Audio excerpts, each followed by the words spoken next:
টাকা জাকাতের ফান্ড গঠন করা হবে, বিশাল এক ফান্ড গঠন হবে, প্রত্যেকটা মানুষ জাকাত ফান্ডে টাকা দিবে।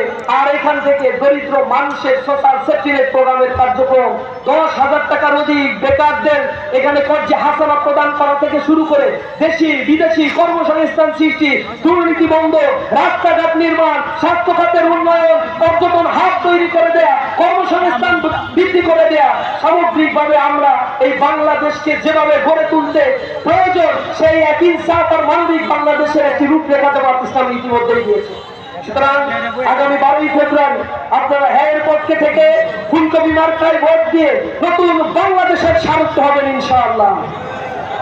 দুলিতেছে তরি, ফুলিতেছে দল, ভুলিতেছে মাঝি পথ, ছিঁড়ি আছে পাল, কে ধরিবে হাল, আছে কার হিম্মত?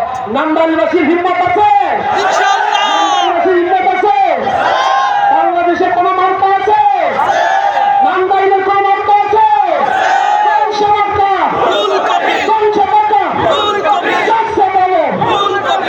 আমরা ফুলকপির পক্ষ থেকে আগামীতে যে নান্দাইলে গণজোয়ার সৃষ্টি হয়েছে, আমরা চাঁদমাইকে সংসদে পাঠিয়ে নান্দাইলের পক্ষে তিনি কথা বলবেন, নান্দাইলের রূপকল্প তিনি তৈরি করবেন, নতুন নান্দাইল আমরা গড়ে তুলবো ইনশাআল্লাহ। সকলকে সেই 12ই ফেব্রুয়ারি নতুন বাংলাদেশ তৈরির জন্য উদাত্ত আহ্বান জানিয়ে আমার কথা এখানেই শেষ করছি। আসসালামু আলাইকুম ওয়া রাহমাতুল্লাহি ওয়া বারাকাতুহু।